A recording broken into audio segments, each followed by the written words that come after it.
پنجاب اور بیرونی حملہ آور، یہ کتاب پروفیسر عزیز الدین احمد نے لکھی تھی۔ کتاب پنجاب کی 4000 سالہ تاریخ پر محیط حملہ آوروں کی تحقیق پہ مشتمل ہے۔ ہماری درسی کتابوں میں بر صغیر پہ حملہ آور ہونے والی شخصیات کی تصویر کشی خلاف حقیقت، رومانوی اور بعض اوقات تعصب پر مبنی انداز میں کی جاتی ہے، اور بعض دفعہ تو انہیں قابل تعریف و تقلید عظیم شخصیات کے روپ میں ہی پیش کرنا مناسب سمجھا جاتا ہے، انہیں ہیرو بنایا جاتا ہے۔ ان نام نہاد عظیم شخصیات نے فتوحات کے شوق میں بر صغیر اور بالخصوص اس کے جغرافیائی دروازے صوبہ پنجاب کے عوام کی سماجی زندگی کو کس طرح تہس نہس کیا، ان کی خوشحال بستیوں کی کس طرح اینٹ سے اینٹ بجائی، اور قتل و غارت اور لوٹ مار کے صدیوں پر پھیلے ہوئے سلسلے نے کس طرح ان کی ترقی کرتی ہوئی تہذیب کو بار بار ختم کیا۔ کھیتی باڑی کرتے ہوئے، فن اور ادب تخلیق کرتے ہوئے، شہر اور قصبے تعمیر کرتے ہوئے پنجابی لوگوں کو جنگلوں کی طرف دھکیل کر پسماندہ زندگی گزارنے یا پہاڑوں اور صحراؤں میں غلہ بانی کرنے پہ مجبور کر دیا۔ اس کے بارے میں ہماری درسی کتاب کے جو مصنف ہیں وہ خاموش ہیں۔ ان حملہ آوروں میں سے اکثر بقول ہماری درسی کتابوں کے مصنف کے آندھی کی طرح سے آئے اور بگولوں کی طرح سے چلے گئے۔ جو کچھ مقامی آبادی نے صدیوں کی عرق ریزی سے تعمیر کیا تھا، اسے ملبے کا ڈھیر کر کے، جو کچھ خوبصورتی انہوں نے تخلیق کی تھی اسے تباہ کر کے، اور اپنے پیچھے کھوپڑیوں کے مینار، لاشوں کے ڈھیر اور جلتی ہوئی بستیاں چھوڑ جاتے۔ ایک وجہ تو یہ تھی کہ درسی کتابیں لکھنے والوں کا تعلق حملہ آوروں کی نسل سے رہا ہے، یا اس نسل پرستانہ سوچ سے متاثر رہے ہیں جو بر صغیر میں حملہ آور حکمرانوں کے دربار میں موجود تھی۔ اپنے آپ کو سربلند کرنے کے لیے مقامی آدمی کے لیے بھی ضروری قرار دے دیا گیا تھا کہ وہ باہر سے رشتہ جوڑے۔ اسی سوچ نے مقامی آبادی کے ایک حصے میں ایسا احساس کمتری پیدا کیا کہ اچھی بھلی مقامی برادریاں بھی اپنی جڑیں بیرون ملک تلاش کرنے لگیں۔ آرائیوں نے اپنے آپ کو آرائی بتا کر عرب سے رشتہ جوڑ دیا۔ آوان اون بن محمد کی اولاد بن گئے، کیانی ایرانی ہونے کا دعویٰ کرنے لگے، اور کئی لوگ دولت حاصل کرنے کے بعد راتوں رات سید کہلوانے لگے۔ حقیقت تو یہ ہے کہ بر صغیر میں بیرون ملک سے آنے والے مسلمانوں کی تعداد مقامی مسلمانوں کے مقابلے میں آٹے میں نمک کے برابر تھی۔ 1915 میں ہندوستان کی کل مسلم آبادی 7 کروڑ تھی، سو ہر حملہ آور ہمارا ہیرو بنا دیا گیا، خواہ وہ سکندر ہو یا چنگیز، تیمور ہو یا بابر یا احمد شاہ ابدالی۔ سکندر کا نام تو ہمارے لوگوں نے اتنا متعارف کرایا کہ وہ بر صغیر کے مسلمانوں میں سب سے مقبول غیر مسلم عظیم انسان کا رتبہ اختیار کر گیا، اور یہ حقیقت فراموش کر دی جاتی ہے کہ ان حملہ آوروں کی زندگی میں مذہب فی الحقیقت زیادہ اہمیت نہیں رکھتا۔ وہ اکثر و بیشتر ذاتی زندگی میں بھی موجود نہ تھا۔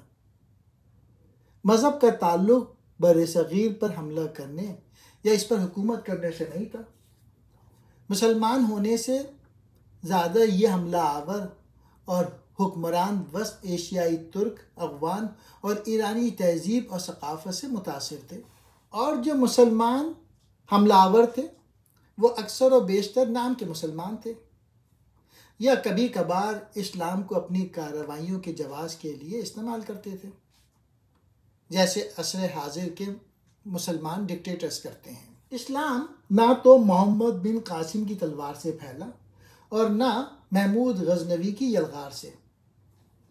بحیثیت مجموعی یہ کہنا صحیح ہے کہ فتح سندھ سے حضرت خواجہ معین الدین اجمیری کی آمد تک اشاعت اسلام کی رفتار اس سرزمین میں بڑی سست رہی، مگر اس کے بعد یکایک مستعدی اور جوش و خروش کا اظہار ہوا کہ پچھلی سست رفتاری کی بہت جلد تلافی ہو گئی۔ اس کے علاوہ بہاؤالدین زکریا ملتانی، شیخ رکن عالم، سید جلال الدین سرخ بخاری، بابا فرید اور نور قطب العالم ہیں۔ ان کے علاوہ اور ہزاروں صوفیہ نے یہ کام سر انجام دیا۔ یہ تمام صوفیہ رواداری اور صلح پسندی کا درس دیتے تھے۔ حملہ آوروں کے پیش نظر کبھی بھی اسلام کی تبلیغ کا مقصد نہ تھا۔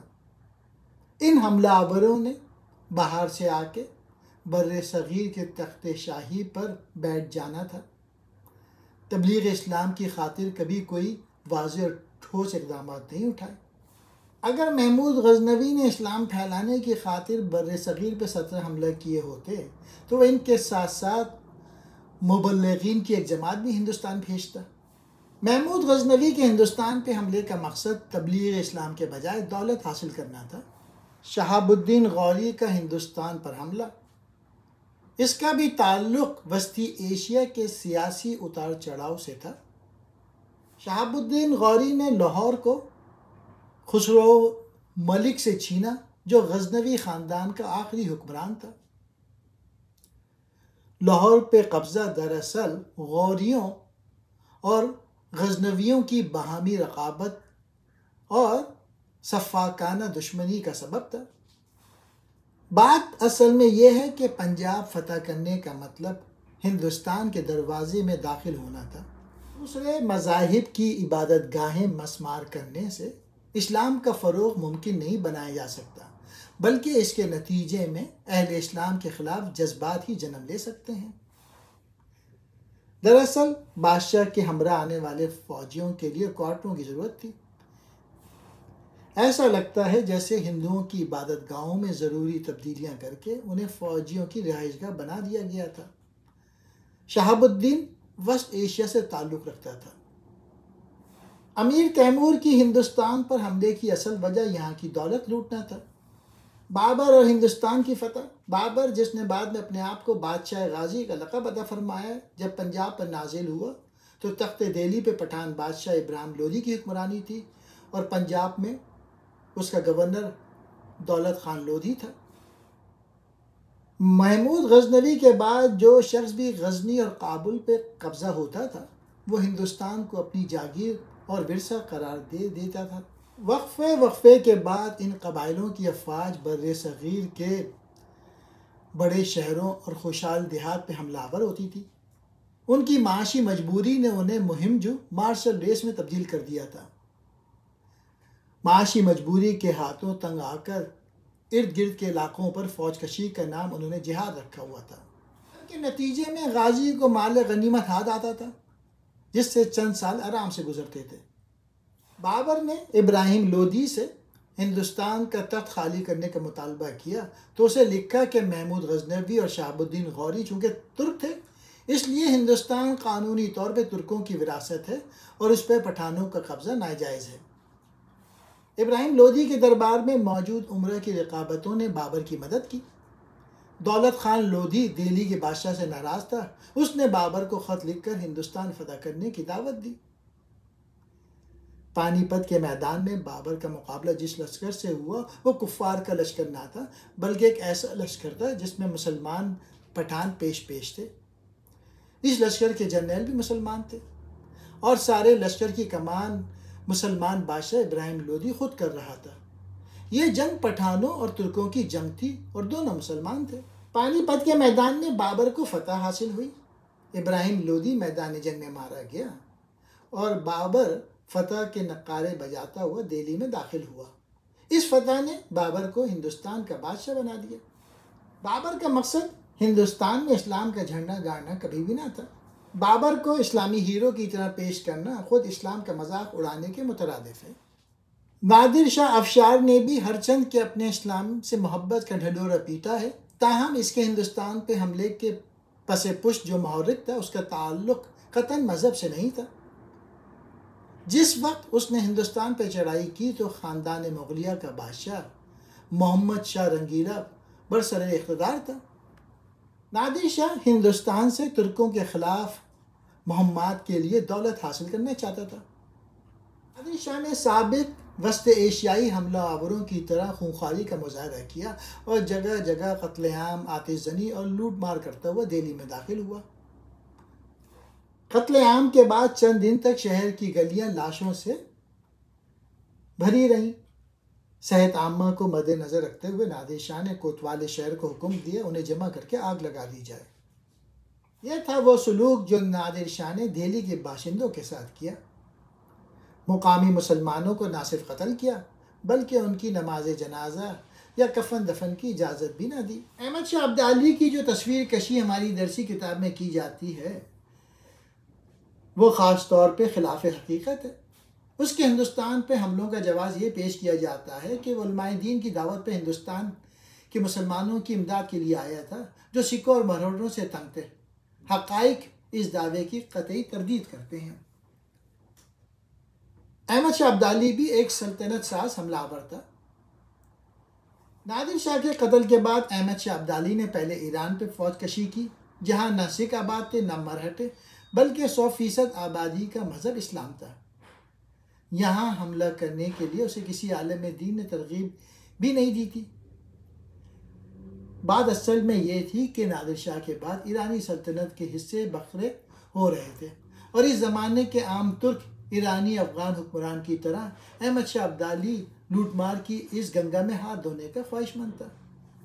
لاہور کے محاصرے کے دوران ترک گورنر شاہ نواز خان شہر چھوڑ کر بھاگ گیا۔ اہل لاہور نے احمد شاہ غازی کی لوٹ مار سے بچنے کے لیے اسے 32 لاکھ روپے کی پیشکش کی جو اس نے قبول کی۔ تاہم اہل لاہور کی جان پھر بھی نہ بچی۔ افغان قبائل جو لوٹ مار کے لیے اس کے ہمراہ آئے تھے اپنے اصل مقصد کی تکمیل میں لگ گئے۔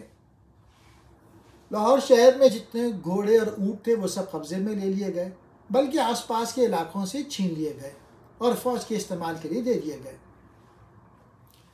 یہ سب کچھ اتنا تھا کہ ابدالی کی فوج کے 5000 پیادے ایک باقاعدہ سوار ریجمنٹ میں تبدیل کر دیے گئے اور ایک ہلکے پھلکے توپ خانے کا بھی ابدالی فوج میں اضافہ ہو گیا۔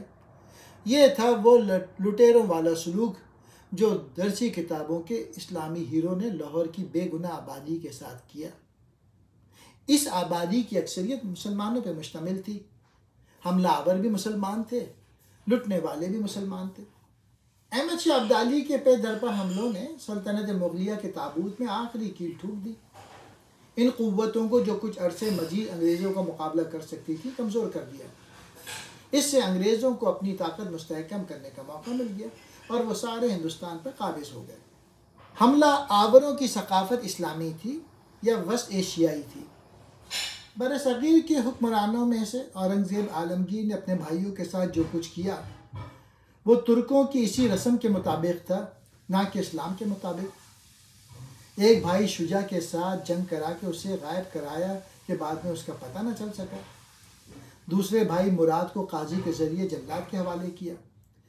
تیسرے بھائی داراشکو کو قید میں ذبح کروا دیا۔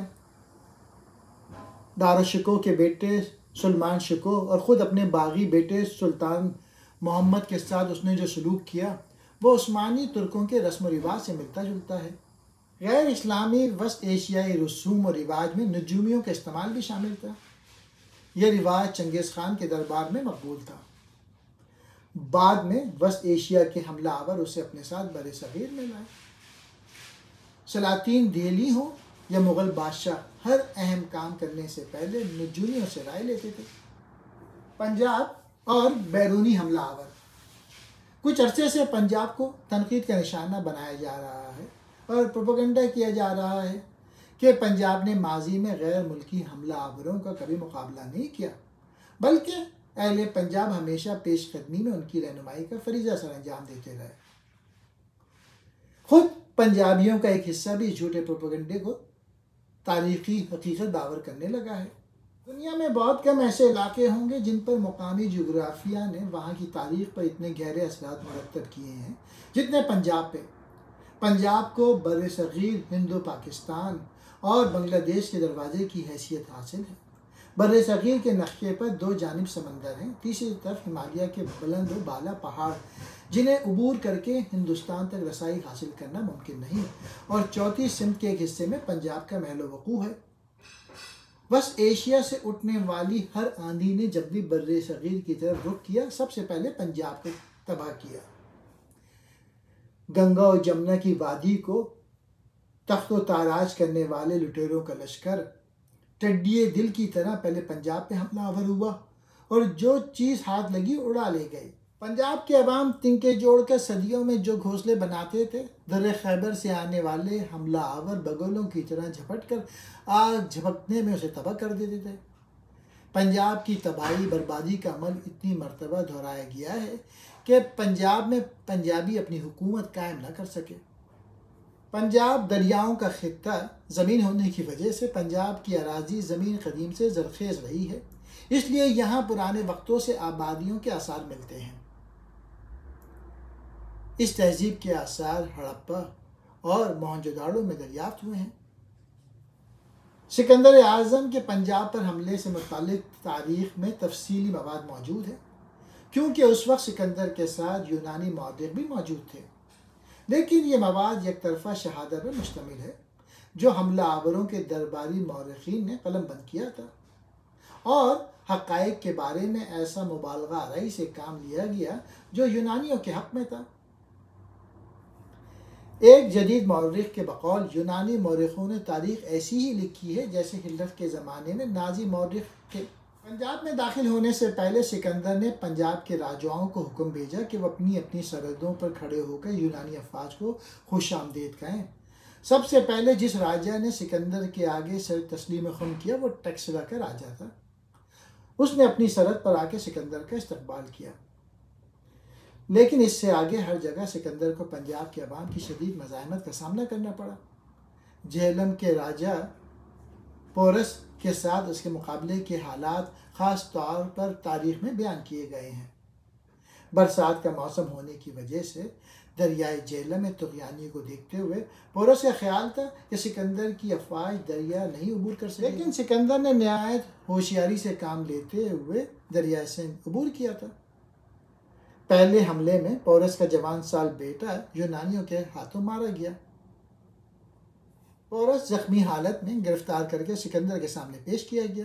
سکندر نے پورو کی نہ صرف جان بخشی کی بلکہ اسے اس کا علاقہ بھی حوالے کر دیا اور باقی پنجاب کو فتح کرنے کے لیے اسے اپنے ساتھ ملا لیا۔ سکندر کے بعد چھوٹے چھوٹے کئی حملہ آوروں نے پنجاب پہ لشکر کشی کا سلسلہ جاری رکھا، لیکن ان کے بعد سب سے مشہور حملہ آور محمد غزنوی تھا، جس نے 11ویں صدی عیسوی کی ابتدا میں پنجاب پہ حملہ کیا۔ محمود غزنوی وسط ایشیا کا ایک ترک حکمران تھا۔ پنجاب میں غیر ملکی حکومت کے قیام کے بعد پنجاب کے تحفظ کی ذمہ داری مقامی لوگوں کے ہاتھ میں نہ رہی۔ دہلی میں بیٹھا ہوا بادشاہ تمام صوبوں کی زرعی اراضی کا مالیہ وصول کرتا تھا۔ منگولوں نے پنجاب پہ کوئی 11 بڑے حملے کیے۔ 150 سال کے دوران پنجابیوں کی کوئی بھی ایسی نسل نہ ہوگی جس نے اس قہر خداوندی کا مقابلہ نہ کیا ہو جسے امیر خسرو نے قیامت کا نام دیا تھا۔ رنجیت سنگھ کا سنہری دور۔ رنجیت سنگھ کے لاہور کے تخت پر بیٹھنے سے پہلے پنجاب ایک ایسے خطے کا نام تھا جس کی حدود اور سرحدوں کا کوئی تعین نہیں تھا۔ رنجیت سنگھ نے پنجاب کو متحد کیا، اسے مضبوط بنایا، اس کے دفاع کے لیے ایک جدید طرز کی فوج قائم کی اور پورے علاقے میں عدل و انصاف کی بنیاد استوار کی۔ رنجیت سنگھ کے مہاراجہ بننے سے پہلے 92 سال کا عرصہ پنجاب میں افراتفری اور انتشار کا زمانہ تھا۔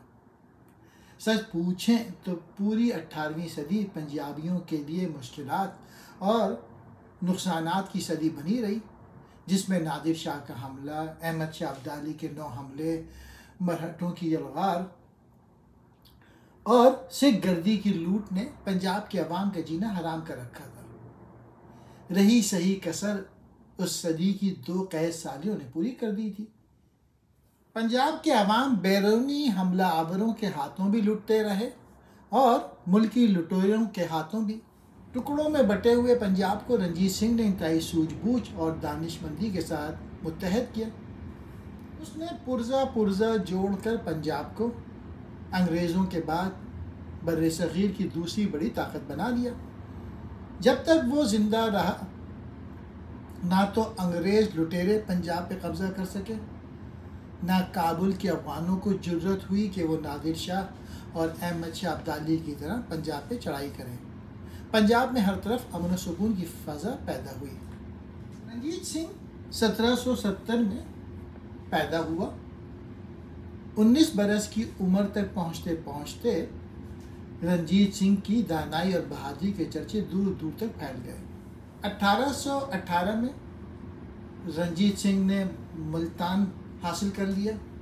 1819 میں رنجیت سنگھ کی دیرینہ خواہش پائے تکمیل کو پہنچی، یعنی اس نے کشمیر فتح کر لیا۔ 1820 میں رنجیت سنگھ نے ہزارے پہ قبضہ کر لیا۔ 1818 میں اس نے پشاور پہ قبضہ کر لیا تھا، پر دوست محمد نے کابل سے فوجیں لا کے شہر واپس لے لیا۔ مہاراجہ رنجیت سنگھ روشن دماغ، ذہین اور زبردست قوت فیصلے کا مالک بہادر پنجابی تھا۔ ناخواندہ ہونے کے باوجود اس نے نہایت دانائی اور سمجھ بوجھ سے کام لیتے ہوئے پنجاب کو متحد کیا۔ رنجیت سنگھ عقیدے کے اعتبار سے سکھ تھا۔ اتفاق سے محرم اور بیساکھی کے تہوار اکٹھا ہوئے، مسلمانوں اور سکھوں کے درمیان فساد ہو گیا۔ اس کے مرنے کے فوراً بعد درباریوں کے آپس کے وہ اختلافات جو اس کی زندگی میں دبے رہے تھے اختیار سے باہر ہو گئے۔ رنجیت سنگھ کے انتقال کے بعد اس کی وصیت کے مطابق اس کا بیٹا کھڑک سنگھ تخت پہ بیٹھا۔ نئے مہاراجہ میں 2 خامیاں تھیں۔ پہلی یہ کہ وہ افیم کا عادی تھا، دوسری یہ وہ قوت فیصلہ سے عاری، غور و فکر اور منصوبہ بندی کرنے کی صلاحیت سے محروم تھا۔ کھڑک سنگھ بمشکل 3 ماہ تک برسر اقتدار رہا، پھر آہستہ آہستہ فوج طاقتور ہوتی گئی۔ تخت پر بیٹھتے ہی فوج منہ زور ہو گئی اور تمام معاملات کے فیصلے فوج کے پنج یعنی کور کمانڈر کرنے لگے، اور سول حکومت ایک بے اختیار کھلونا بن کے رہ گئی۔ اس بے لگام فوج نے سب سے پہلے اپنا بیڑا غرق کیا۔ اس نے اپنے افسروں سے جن سے کوئی ناراضگی تھی پرانے بدلے چکانا شروع کیا۔ جس کسی نے بھی انہیں سزا دی تھی اسے انتقامی کارروائی کا نشانہ بنایا۔ بہت سے افسروں کو گھر سے نکال کے قتل کر کے ان کے گھروں کو نظر آتش کر دیا گیا۔ کئی فوجی افسر اور وزیر دن دہاڑے لوٹے گئے۔ پنجابی فوج کا ایک انگریز افسر لاہور میں اپنے ماتحتوں کے ہاتھوں قتل ہو گیا۔ مطلب یہ کہ فوج کے سیاست میں ملوث ہوتے ہی اس میں گروہ بندی، بد نظمی اور بدعنوانی پیدا ہو گئی۔ فوج بھی ٹوٹ پھوٹ کا نشانہ بنی اور اس کے ہاتھوں عوام بھی برباد ہوئے، یعنی پنجابی فوج کے ہاتھوں پنجابی قوم کا گریبان تار تار ہوا۔ رنجیت سنگھ نے جو گھر تعمیر کیا تھا اس کی ذات کے جادو سے جگمگاتا ہوا محل نظر آتا تھا، خوبصورت، پرسکون اور محفوظ۔ وہ جب تک زندہ رہا سونا دیس پنجاب کو حقیقی معنی میں پرسکون اور خوشحال ملک بنائے رکھا، لیکن اس کی ذات کا طلسم ٹوٹتے ہی یہ محل ریت کے گرودے کی طرح تیز ہوا کے پہلے جھونکے سے زمین پہ آ گرا۔ اس کی تباہی کا بڑا سبب منہ زور فوج کی موجودگی اور ایسی انتظامی مشینری کا فقدان تھا جو قاعدے قانون کے مطابق چلے۔ ہیرا سنگھ کے بعد مہاراجہ دلیپ سنگھ کے ماموں جواہر سنگھ کو وزارت کا عہدہ پیش کیا گیا، لیکن 9 ماہ کے بعد وہ بھی اسی فوج کے ہاتھوں قتل ہوا جس کے ہاتھوں 9 ماہ پہلے اس نے ہیرا سنگھ کے ٹکڑے ٹکڑے کرا دیے تھے۔ جواہر سنگھ کی ہلاکت کا بنیادی سبب بھی فوج کے ناقابل تسلیم مطالبات تھے۔ جواہر سنگھ نے وزیر بنتے ہی ابتدا میں دھڑا دھڑ فوج کو رشوت دینے کا سلسلہ شروع کر دیا۔ خزانہ تو پہلے ہی خالی پڑا تھا۔ کچھ دیر کے لیے تو فوج کے وارے نیارے ہو گئے، پھر انعام و اکرام کا یہ سلسلہ عرصہ دراز تک جاری نہ رکھا جا سکا، کیونکہ عوام سے وصول ہونے والے ٹیکسوں سے یا تو حکومت کے کام چلائے جاتے یا انہیں فوج میں تقسیم کر دیا جاتا۔ حاصل شدہ ٹیکسوں سے ایک وقت میں ایک ہی کام سر انجام دیا جا سکتا تھا۔ کچھ عرصے کے بعد جب فوج نے دیکھا کہ ان کے مطالبات پورے نہیں کیے جا رہے تو اس نے جواہر سنگھ کو GSQ میں حاضر ہونے کا حکم دیا۔ جواہر سنگھ اپنے بھانجے دلیپ سنگھ کو گود میں لے کر ہاتھی پہ سوار ہو کے کانپتے ہاتھوں اور لرزتی ٹانگوں سے فوجی کونسل کے سامنے پیش ہوا۔ دوسرے ہاتھی پر بیٹھ کر مہارانی جندان بھائی کی سفارش کرنے کے لیے آئیں، مگر خود سر اور منہ زور جنرلوں نے جواہر سنگھ کو بہن کے سامنے قتل کر دیا۔ جواہر سنگھ کے بعد کوئی فرد وزارت کا عہدہ سنبھالنے پہ آمادہ نہیں ہوتا تھا، کیونکہ ہر آدمی جانتا تھا کہ حکومت چلانا اس لیے ممکن نہیں کہ فوج کے ان گنت مطالبے کسی صورت پورے نہیں کیے جا سکتے، اور جو شخص بھی وزیر بننے کے بعد فوج کا پیٹ بھرنے سے انکار کرے گا، اس کا انجام جواہر سنگھ اور ہیرا سنگھ سے مختلف نہیں ہوگا۔ رانی جندان اور لال سنگھ کے سامنے سب سے بڑا مسئلہ یہ تھا کہ اس شوریدہ سر فوج سے کیسے نمٹا جائے۔ فوج کے بے حساب مطالبات کی عدم تکمیل کا نتیجہ موت کے سوا اور کچھ نہیں ہو سکتا۔ ایک مورخ کے مطابق اس وقت خالصہ فوج طاقت کے اعتبار سے عروج پہ تھی، ہر شخص اسے خوف زدہ تھا۔ ریاست کے اعلیٰ افسر اور عہدیدار بھی سمجھتے تھے کہ اگر فوج کی حرص اور لالچ کی تسکین نہ ہوئی تو وہ بھی اس کے ہاتھوں قتل کر دیے جائیں گے۔ فوج جس نے عوام کا پہلے ہی بھرکس نکال دیا تھا، اب وہ ایک کے بعد دوسری حکومت کو نگلتی جا رہی ہے۔ جندان کو اس عذاب سے نجات حاصل کرنے کا ایک ہی راستہ نظر آیا کہ فوج کو انگریزوں سے لڑا دیا جائے، سو اس نے یہی کیا۔ پر اس کارروائی کے نتیجے میں پنجابی فوج کے ساتھ ساتھ رانی جندان کا اقتدار بھی ختم ہو گیا۔ پنجاب کی خود مختار اور آزاد ریاست کا وجود مٹ گیا اور انگریزوں نے پنجاب پر قبضہ کر لیا۔ پہلی پنجابی جنگ ایک ایسی سازش کا نتیجہ تھی جس میں پنجابی حکومت کے سربراہ کے علاوہ اس کی فوج کا کمانڈر ان چیف تیج سنگھ بھی شریک تھا۔ پنجاب دربار کے لیے پنجابی فوج الادین کی بوتل سے نکلا ہوا ایسا جن بن چکی تھی جسے واپس بوتل میں بند کرنا ممکن نہیں تھا۔ وہ ایک ایسی فوج بن چکی تھی جس کی خوشنودی اور خفگی دونوں صورتوں میں بربادی کے سوا کوئی دوسرا نتیجہ برآمد نہیں ہوتا۔ رانی جندان کا خیال تھا کہ نافرمان اور باغی فوج کو انگریزوں کے ساتھ لڑا کے کمزور کیا جائے اور پھر اسے کنٹرول کیا جائے۔ یہ مقصد حاصل کرنے کے لیے پہلے یہ پروپیگنڈا کیا گیا کہ انگریز پنجاب پہ حملہ کرنے کی تیاری کر رہے ہیں۔ پنجابی فوج بھی ایک عرصے سے اپنے اڑوس پڑوس سے الجھنے کے لیے کسمسا رہی تھی، کیونکہ انہیں اندرون ملک اس کی مسلسل لوٹ مار کے نتیجے میں اب لوٹنے کے لیے کوئی چیز باقی نہیں بچی تھی۔ چنانچہ فوج جلد ہی انگریزوں سے ٹکر لینے کے لیے بےتاب ہو گئی۔ ایک عام فوجی کو انگریزوں کی فوجی طاقت کا اندازہ نہیں تھا، لیکن پنجاب کی فوج کو حقیقت سے واقف تھے۔ انہوں نے ابتدا میں انگریز سے ٹکر لینے کی مخالفت کی، مگر رانی جندان نے پروپیگنڈے کا وہی حربہ استعمال کیا جو پہلے پنچ استعمال کیا کرتے تھے۔ اس نے سرگوشیوں کی مہم چلائی کہ اس جنگ کی مخالفت وہ لوگ کر رہے ہیں جو انگریزوں کے ایجنٹ اور غدار ہیں۔ یہ جنگ انگریزوں نے جیت لی اور پھر پنجاب نے ایک معاہدہ کیا دو وجوہات کی بنا پر۔ ایک وجہ انگریزوں کی سامراجیت اور توسیع پسندی تھی اور دوسری وجہ لاہور دربار کی سازش تھی اس فوج کو تباہ کرنے کی جس فوج سے ہر فرد تنگ آ چکا تھا۔ انگریز اس وقت تک پنجاب کو فتح کرنے سے کتراتے تھے کیونکہ اسے فتح کرنے کی قیمت انہیں بہت بھاری نظر آتی تھی۔ ان کا خیال تھا کہ پنجاب کی فوج کے ساتھ جنگ بہت مشکل کام ہوگا، لیکن چونکہ پنجاب کی فوج خود پنجاب کے عوام کے لیے ایک مصیبت بنی ہوئی تھی، سو اس کا ڈھانچہ مسمار کرنا آسان ہو گیا۔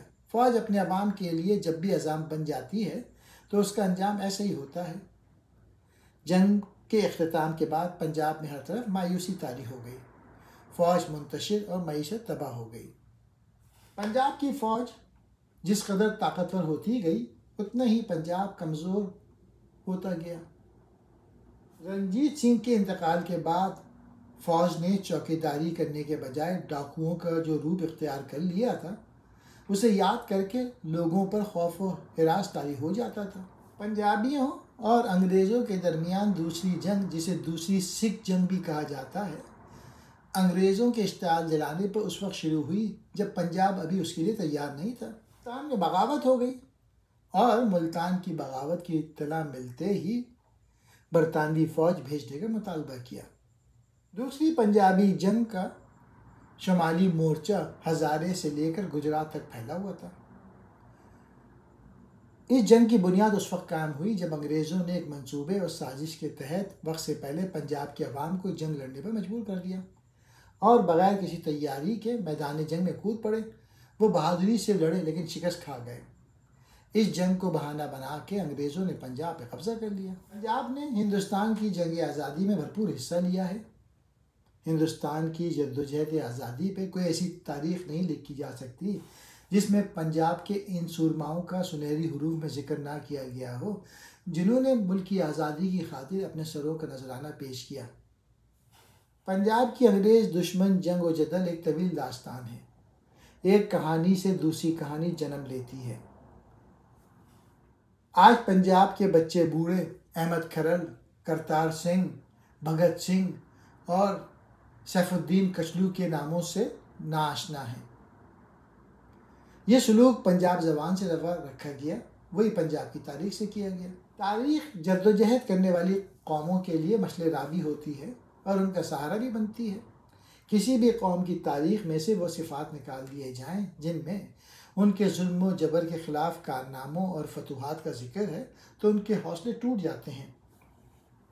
انگریز سامراج تمام ہندوستان فتح کرنے کے بعد پنجاب پہ قابض ہوئے اور ان کا اس صوبے پر اقتدار 98 سال تک قائم رہا۔ انگریزوں نے پنجاب کو کنٹرول کرنے کے لیے وہ جاگیردار بھی پیدا کیے جن کی اولاد پنجاب کی آج کی سیاست پر بھی سانپ کی طرح پھن پھیلائے بیٹھی ہے۔ ان جاگیرداروں نے جبری فوجی بھرتیاں کروائیں، آزادی کی تحریکوں کو توڑنے کے لیے انگریزوں کا ساتھ دیا، انگریزوں کی حمایتی سیاسی پارٹیاں بنائیں اور انعام و اکرام حاصل کیے۔ پنجاب کو طعنہ دیا جاتا ہے کہ اس نے 1857 کی جنگ آزادی میں کوئی حصہ نہیں لیا بلکہ اس جنگ کو شکست سے دوچار کرانے کے لیے انگریزوں کا ساتھ دیا۔ جنگ آزادی کے چھڑتے ہی پنجاب کے پریس پہ کڑی پابندیاں عائد کر دی گئی تھیں۔ کوئی بھی خبر یا بیان شائع کرنے سے پہلے سینسر کرانا ضروری قرار دیا گیا تھا۔ پریس پر پابندیاں ناکافی سمجھتے ہوئے محکمہ ڈاک پر بھی سینسر نافذ کر دیا گیا تھا۔ یہ سینسرشپ بڑی سخت تھی۔ انگریزی انتظامیہ کو پنجابی ملازمین پہ بھروسہ نہیں تھا، اس لیے خطوط سینسر کرنے کا کام انگریز افسروں کے سپرد کر دیا گیا۔ اس صدی کے شروع میں آزادی ہند تحریک میں ہندو، مسلمان اور سکھ سبھی شامل تھے، لیکن ہندوؤں کی تعداد اس لیے زیادہ تھی کہ ان میں پڑھے لکھے درمیانے طبقے سے تعلق رکھنے والے افراد تھے۔ امرتسر کے جلیہ والا باغ کا واقعہ انسانی تاریخ میں نہتے افراد کے قتل عام کی بدترین مثالوں میں سے ایک ہے۔ سرکاری تخمینے کے مطابق جو اس واقعے کے 4 ماہ بعد لگایا گیا، جنرل ڈائر کے فوجی دستے کی فائرنگ کے نتیجے میں 337 افراد ہلاک ہوئے جن میں 41 بچے بھی شامل تھے۔ اس واقعے کی مذمت کرتے ہوئے عالمی شہرت کے حامل بنگالی ادیب رابندر ناتھ ٹیگور نے سر کا وہ خطاب واپس کر دیا جو انگریز سرکار نے اسے عطا کیا تھا۔ پنجاب میں مارشل لا لگا دیا گیا 16 اپریل سے 9 جون 1919 تک۔